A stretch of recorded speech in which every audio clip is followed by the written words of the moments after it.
Alright everybody, what's up? In this video we're going to try to calculate the reactions and draw the shear moment diagrams of what we will discover is a statically indeterminate structure, and more precisely just a statically indeterminate beam with a uniformly distributed load here over segment AB and a concentrated load at point C. So the first thing I want to do in this problem is check the determinacy. And the way I'm going to do that is a simple technique. I'm just going to compare reactions to the number of equilibrium equations I have. And it typically works for beams as long as you don't have hinges or some other conditions like a rigid component of the beam or something like that. But in general, for like a first course in mechanics, this comparison of number of reactions and number of equilibrium equations is enough. So let me go ahead and draw the reactions here from the support conditions. I have a fixed support at A. So I've got a moment at A, a vertical reaction, and a horizontal reaction. The roller support at B only has a vertical. And so when I look at the number of reactions I have, I've got 4 reactions. The number of equilibrium equations I have to analyze this beam is 3. And since my number of reactions is greater than my number of equilibrium equations, I am statically indeterminate. What's more is that I have the difference between the number of reactions and number of equilibrium equations is 1, or 4 minus 3 is 1, which means I have 1 redundancy. The redundancy means that I could, in theory, remove one of these reactions and it will still be determinate, or the structure will still be stable. This also tells me that I'm statically indeterminate to the first degree. Now that I've figured out that I'm statically indeterminate, I've got to use another technique. The equilibrium equations are not enough. I've got to use another technique, and in this problem we're going to apply the method of superposition, which basically is a way to break up the structure into a bunch of parts and then add them back together. And when we break it up into a part, we want it to be simple enough that we can analyze it quickly or easily. And one of the first things that we need to do is decide that we're going to remove one of the redundants, or really the number of redundants that we have to remove is whatever it takes to make the structure statically determinate. And we're going to make a few drawings. So when I apply the method of superposition, I want to identify the redundant or redundants that it takes to make my structure statically determinate, and then I'm going to draw the loading structures and the redundant structure.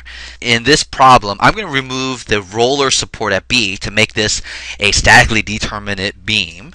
The first drawing I'm going to draw is my loading structures. I'm also going to break up the load. So I'm going to have one beam with just the distributed load on it, and one beam with just the concentrated load at the tip. And these two drawings represent my loading structure, which I also like to refer as the zero structure, and this will become apparent later. Next, what I want to draw is my redundant structure.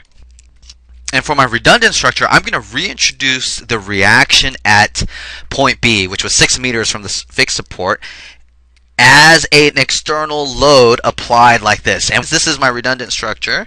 And since there's only one redundant, or really this is the first redundant, I'll call this my 1 structure. And what this means is that the sum of all 3 of these will give me my original structure, the problem that was initially stated at the beginning. So using the 3 parts that I've broken up my original structure into, I want to try to come up with a compatibility relationship.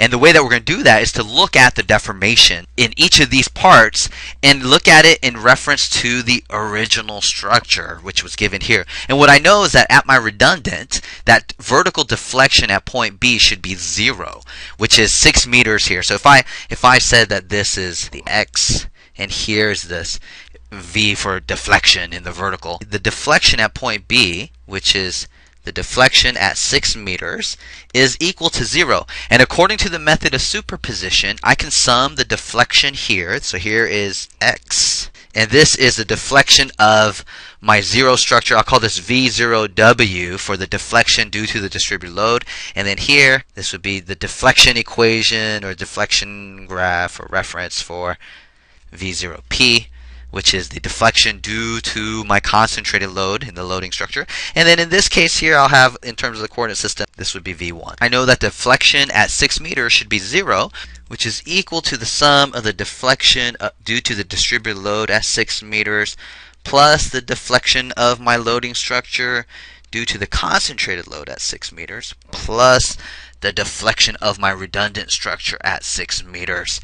And here is my compatibility relationship. And if I look at the deflected shapes of each of these, here's the deflected shape for each of the structures based on the loading. I know that here I'm just going to call this the magnitude of deflection here. We'll call this delta B 0W. This magnitude of deflection, I'll call that delta B 0P.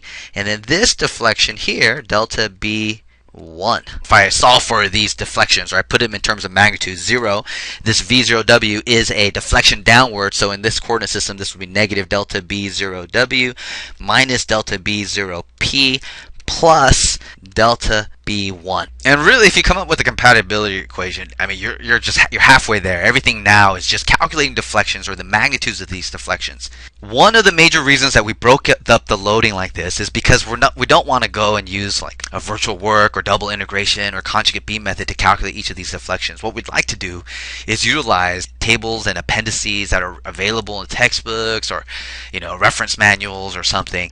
And so what we're going to do is just look up the deflections associated with each of these loading types for a cantilever beam and just figure out what the magnitudes are as quickly as we can. So these are the two situations or loadings and for a cantilever beam that's going to help us to solve the rest of this problem out.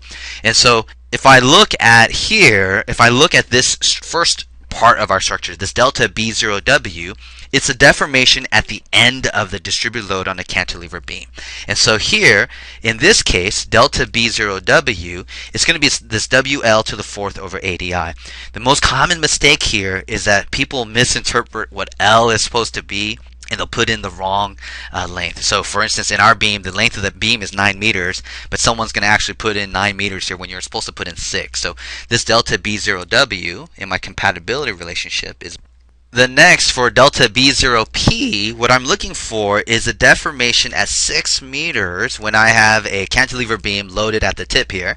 And so here in this case, I've got to use this formulation here, and my length is going to be 9 meters, and the X, or the position where I want the deformation, is going to be 6 meters. So here I'll have, and then for my redundant structure, I want to calculate the deflection right under the load, which in this case is the deflection right under the load here for this cantilever beam. And so I would have plus, and here notice the length is defined as the distance from the support to the load. So in this case, you don't want to put L as, you don't want to put this L as 9 meters. That's again a common mistake. Is just put 6 meters here because that's where the load is applied. Okay, and then you notice this whole thing equals 0, so you can see how all these EIs are going to cancel out.